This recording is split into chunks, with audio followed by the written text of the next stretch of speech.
Hi guys! Welcome back to my YouTube channel. Good morning, good afternoon, good evening sa ating lahat. Saan man tayo sulok ng mundo. Sana ay nasa mabuti tayong kalagayan at ligtas sa anuman masamang kapahamakan. At bago ang lahat, shoutout muna tayo sa founder ng Kalingap, Kuya Val Santos Matubang at Edna Vlogs, Kalingap Rob, syempre kay Jack Matubang at sa lahat ng mga sponsor na walang sawa tumulong sa mga nangangailangan.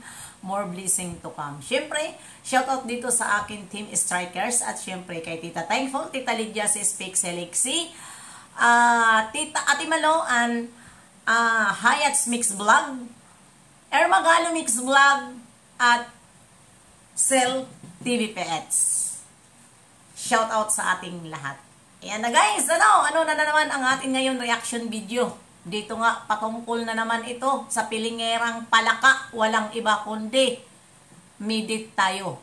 Dahil nga nakita ko sa isang reactor na itong reactor ay binabanatan noon ang mga reactor ng Kalingap dahil nga ito ay makamidit. Pero ano ang nangyari ngayon? Ito na nga, ang reactor na ito ay ibinulgar na ang kanyang noon iniidolo na midit pilingera. Diba? Paano natin nasabi na pilingera? Pilingera naman talaga eh. Yung babae na yan. Alam niyo sa totoo lang, umpisa pa lang, na ipinartner siya sa kay Papa Dan. Wala akong kaamor-amor manood sa babae na yan. Bakit? Napapansin ko sa kanya, napakadaldal. Daldalira. Itong sinasabi nila, madiskarte. Anong nangyari sa Earth? Madiskarte? Ngayon, ibinulgar ng kanyang isang reactor dahil nga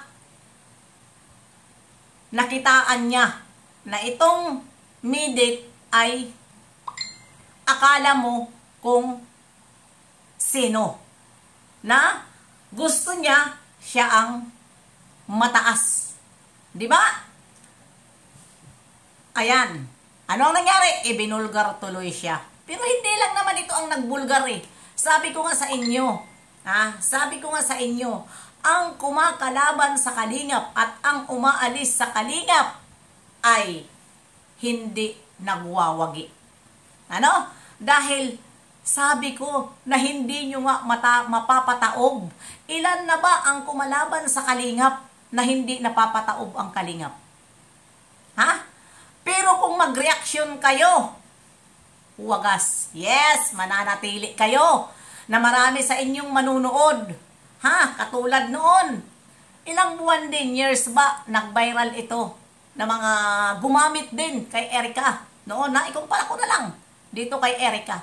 Ngayon, saan dinampot si Erica? Dahil nasilaw din yun sa mga sponsor. Sa kangkungan siya ngayon. Mayroon siyang YouTube channel, may TikTok, pero iilan lang ang nanonood. Bakit? Diba? Kalingap ang nagpapasikat. Tulad din dyan, sa midit na yan, na napakapilingera. Akala mo sikat. Sino ba ang nagpasikat sa kanya? At kumuha pa ng isang katutak at pumayag na mayroon siyang reactor. Aba, ang kapal ng mukha naman itong babae na to. Nagkuha ng reactor. Diba? Nagkuha ng reactor, akala mo napakalaki ng subscriber.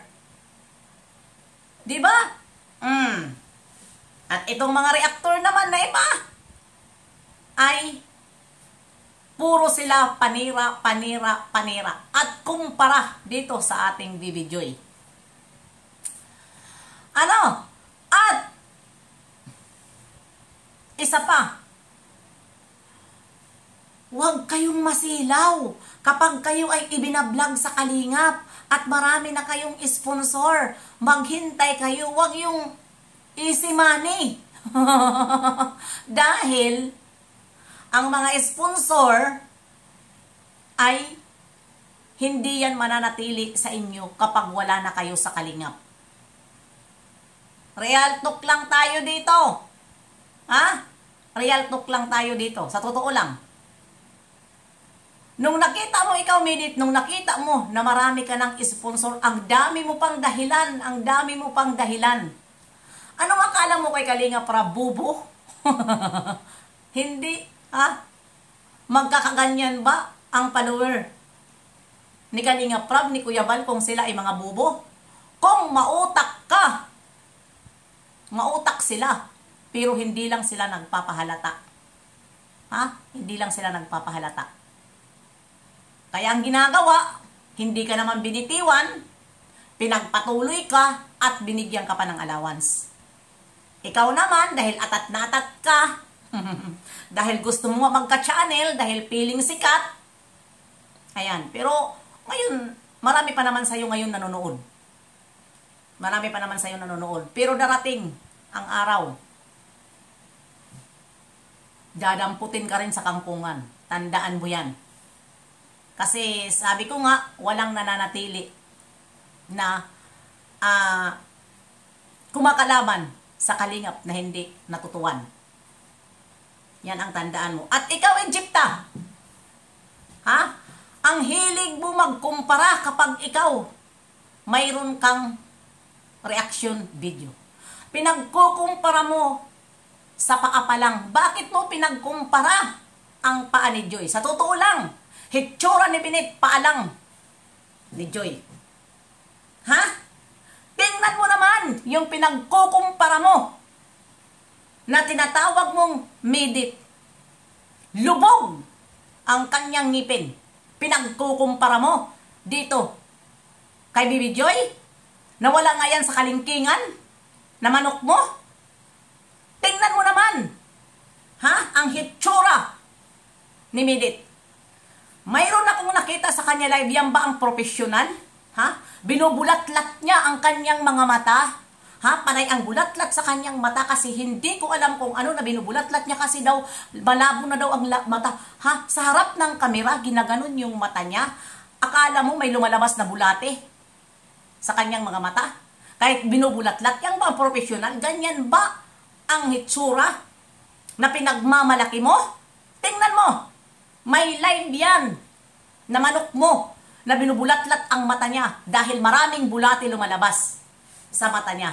Saan galing ang bulate? Sa kasisilip niya kung sino ang kanyang mahuhuthutan na sponsor. Ganon katindi ang manok mo. Ha? Akala mo? Alam mo to sa totoo lang, Egypta. Nasa bakasyon ako. Pinapanood kita kung paano ka manira sa kalingap. Pero hindi kita pinatulan dahil nasa bakasyon ako. Hinintay ko na makabalik ako dito sa lungga ko. Dahil dito kita babanatan. Ang dami mong pinagsasabi. Wala kang bukang bibig kundi manglait. Manglait. Ha? Ang akala mo, yung matanda mo kasing tanda mo na manok mo, matanda na yan ah. Diba? Pasalamat kayo. Pasalamat dapat siya at nakuha siya ng kalingap at nakilala siya sa maraming tao. Pero ano ang ginawa niya? Siya pala ang nag-uutos sa inyo na banatan ang reaktor ng kalingap. Ang kapal ng mukha ng manok mo. Pelingerang palaka na pangit naman. Tingnan mo naman yung ngipin, sungki-sungki. Pag tumawa, akala mo, ayusin mo dahil yung ngipin mo na yan, Minit, hindi na yan madadala sa brace. Tandaan mo yan. Huwag niyong ikumpara ha. Ikaw na matanda kang Egypta ka, huwag mong ipagkumpara si Bibi Joy. Diyan sa manok mong sungki ang ngipin at puro bulati ang mata na lumalabas. Dahil bakit ko nasabi na bulatihin? Binubulatlat niya sa harap ng live. Yan ba ang profesional na sinasabi nyo at madiskarte sa buhay, madiskarte sa buhay? Dahil maraming sponsor. Kaya yon ang sinasabi nyo, madiskarte sa buhay.